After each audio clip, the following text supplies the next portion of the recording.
Hi everyone and welcome back to Japan, where today I'm going to be telling you about my first copyright strike in the little video that I'm just doing now. I'm literally going through this process with you guys so you can see what's happened. So sorry about the hand cam stuff, but basically video taken down, you have one copyright strike, blah blah blah, and it was to do with a few months ago I did Otsugarai's new song. So the video I did was just a standard reaction to an artist who I'm a massive fan of. I've been kind of a lifelong fan of, as I've mentioned in some of the videos on here. She was one of the first singers who I got into in regards to Japanese music. So it's not me being harsh when I say this is an artist who's definitely very much on the down end of her career. Her fame has been falling for many years. She's getting less and less views, and to be honest, she's not connecting with a lot of younger audiences. That's not me being harsh. It's there in the figures. You can see it nice and clearly. So I basically was a little bit angry about this because of the fact that the video I did, as I've said about copyright blocked videos before, was, to be honest, it didn't get me any views. I think I only got I got less than 100 views on it. It was something that I put out there because effectively I just wanted to make it clear, publicise this artist who I really like and the new song they did so that more people could hear it. And, you know, people liked it. People followed up based on it. I've got comments to show that. However, Avex has stepped in and given me my first copyright strike on this channel because of the fact that I did that. And just to cover again, this is a reaction video where I'm talking over the video, so no one's going to download that and go, yeah, I got a free copy of the song. No, it's not going to happen.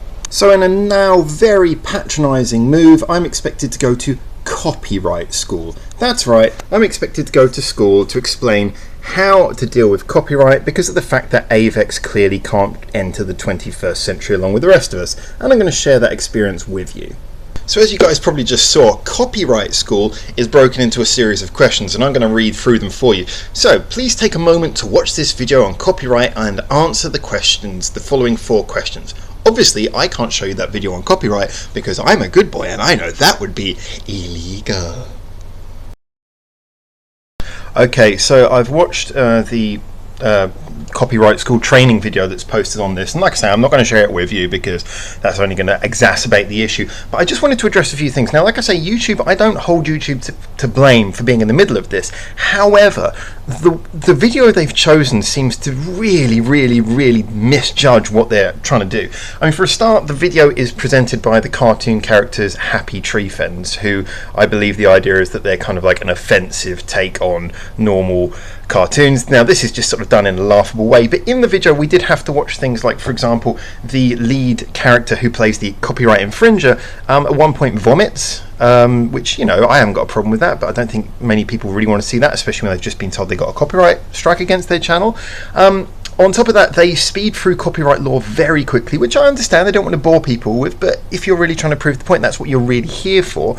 And then there's a lot of sort of, if you like, vague scare tactics, and the thing which really got me is the character who apparently plays the copyright infringer is wearing a pirate's hat throughout the whole thing, which I know it's supposed to be a joke, but you know, it's the fact that they're insinuating that there's something piratey about what we're doing, and you know, that to me, I don't know whether that's to appease copyright claimers or whatever that is, but I just think, you know, this all seems to be basically a bit immature and heavy-handed. So, you know, YouTube could perhaps deal with this a bit better. I mean, if you've just got something which they're claiming is a serious legal issue, then realistically the way to have it is to have a video where a mature human being comes on the screen and just explains it. I mean, this is 4-minute 38 video.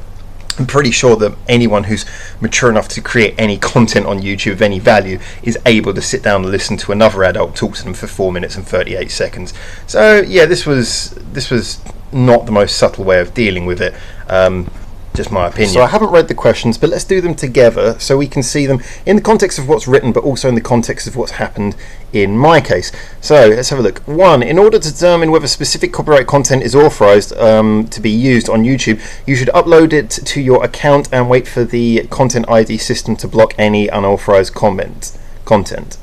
Well, that seems to be fair, but I'm pretty sure they're going to say false. There's actually nothing about that in the video, nothing about that at all, and that is what I usually do. So considering that's not even covered in the video, well, let's put false, because I'm going to answer in the perspective of what I think they want us to say, and then we can assume this is a discussion later. 2. All uses of copyrighted content without permission of the owner are considered copyright infringement. I guess that's true. Let's have a look here. Oh, I can't scroll down, so I've moved the camera down. 3, as long as you have modified the original content in some way, such as a remix, it is fair. It is a fair use of copyright material, and you cannot be subject to claims of copyright infringement. Now that's fair enough. I know that that's false. Don't get me wrong. I know that there are some ways in which you can edit content in which it is not, shall we say, not really good. You know, you're just taking advantage. I know some remixes do constitute taking advantage if they're just sort of making minor edits, but you know, I'll get back to that in a minute. 4, if you claim fair use in other video description, sorry, let me do that again. If you claim fair use in the video description, your video can't be considered for copyright infringement. I know that's false. That's definitely false, although it is wise to mention your purposes. You should discuss why you're doing something. Now let's just quickly have a look at this. Yeah, 2 and 3 are covered in the video, but point 1 and point 4 are not covered at all in this video, which I was about to go over to it, but I'm not going to show it just in case they do me for that. So yeah, this one I'm actually a little bit unsure, because I mean, surely their systems are in place for that, but I'm going to go with the most, shall we say, gentle answer and see if that's what they wanted. So let's press continue. I honestly have no idea what's going to come up next. Okay. Evaluation of your answers. Basically, this is the one saying, should you upload your content to see if the system sees it. I should point out, by the way, what I said about that. They said it's well, I said false to the answer and they said correct. That was one I was unsure about. The reason I was unsure about that is because usually what I do is I upload the videos to private, and the copyright bots can still see it on private. So you leave it on private for a few days before you make it go live, and then you're usually okay. You know, it tells you beforehand if it's blocked. So it says correct. It is your responsibility to know whether you have the right to upload content to YouTube before uploading it. Fair enough. You know, I mean, I like I say, I still don't necessarily think that works in real world, but let's just move on from that one. I'll come back to that later. 2, all uses of copyright content without permission of the owner are considered copyright infringement. You chose true.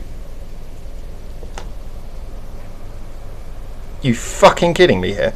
There may be protections such as fair use or fair dealing in other jurisdictions which allow for the...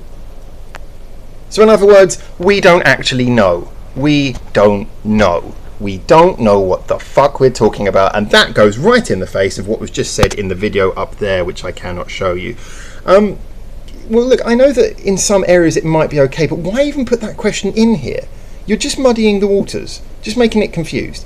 And if you want everyone to check the copyright first of all, then surely they would have checked that and known. There's just no need to put that in. Alright, so number 3. So let's just break their answer down into a point-by-point thing here for this one. Determinations of fair use may take into a number of considerations. Well, that sounds grammatically incorrect to begin with, including the purpose and character of the work. The purpose was to publicise the artist and give comment, and the character of the work was very complimentary. I was saying it was like a real return to form. I was really complimentary of the work. Also, the nature, amount and substantiality of the copy work. Fair enough, I did use the whole song in there, but I was talking over it, and the video that they posted that I was reacting to was already an edited version of the song. It had been edited down from its full length, and the effect on the original work's value, well, that's just moronic. I mean, like I say, we're talking about an artist who is not selling the way that she used to, and her career has been sort of going down into the sort of lower echelons money-wise. I'm sorry, it's just true. And an artist who I give a lot of money to anyway, because I buy all the CDs and I go to the concert regularly. And the effect on the work is that I was publicising something that has not been getting many views.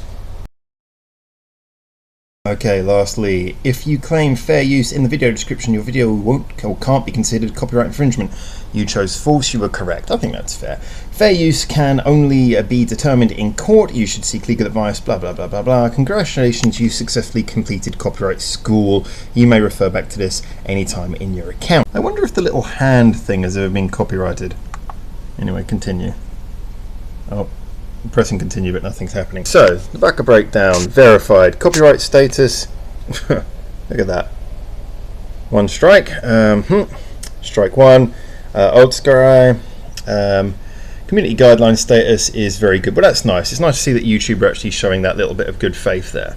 So, what do we come away from all of this with? What's the final conclusion?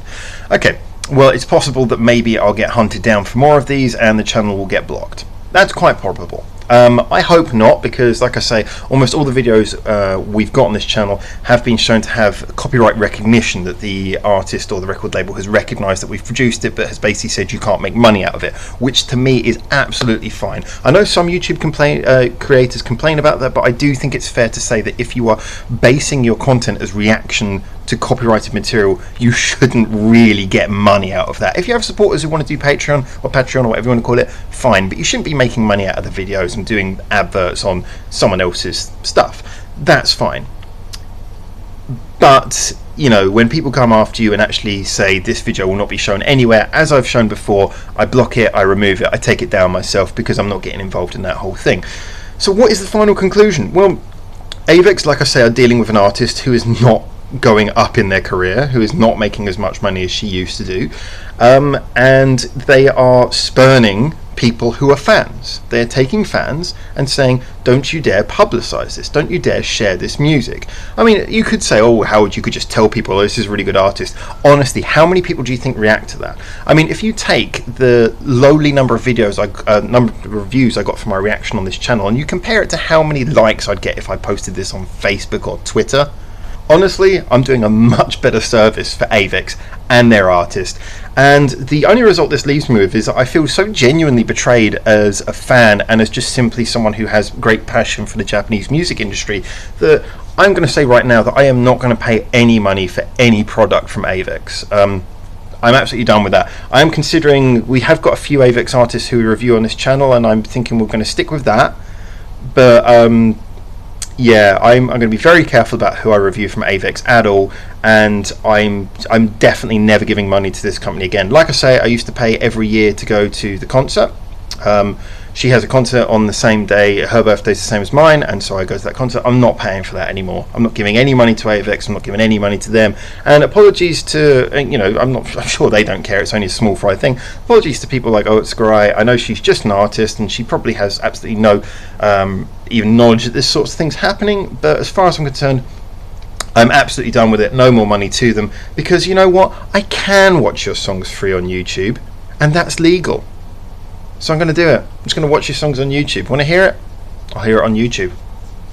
It's fine. I've got an internet connection. Stop me. Oh, that's right. You can't. So, oh, actually, no. What you'll do is you'll upload a shorter version of the video with the last chorus knocked out. Oh well.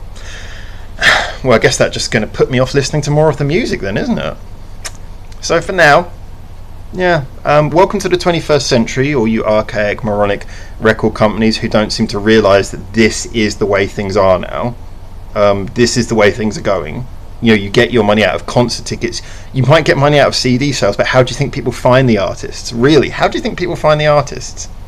Nowadays, it's through things like YouTube. This is one of the main ways people get it, you know. I mean, actually, I'll say for this channel anyway, look at the number of people we've had come onto this channel who've come on for one artist and then said, actually, I really appreciated that, and actually I really like another artist that you covered, and have become fans of other artists. We've got loads of that. We've had people who've listened to BAND-MAID who've never heard them before, who've become BAND-MAID fans. We've had people who listen to Silent Siren who've never heard them before, who've become Silent Siren fans. You know, we've had people who've listened to Perfume who actually would never have listened to Perfume before and actually kind of like that. And interestingly enough, of those three artists, I don't think any of them has ever copyright blocked us. I know Perfume, we have one song that we couldn't share. BAND-MAID, I don't think have ever done that to us. Silent Siren have never done that to us. And they're regulars. And has our channel cost those record companies any money? No. I promise you right now, no. If anything, I've made you people money for free. Probably not much, maybe 1 or 2 CDs. But seriously, all I can say, and I say this genuinely and heartfelt, I don't know if this is all to do with Avex or exactly where this comes from, but whoever's responsible, from the bottom of my heart, honestly, fuck you. So for now, from Japan, sorry to leave it on such a negative note, but we will be having more reactions, remixes, covers and things of artists who actually are represented by record companies who are in the 21st century and want to promote their artist and support their artist. That's what we'll be doing, and it'll be coming to you soon. So thank you so much for tuning in to see a little bit of a taste of the sort of stuff that we have to go through for profitlessly promoting music and starting a community. Ciao, ciao.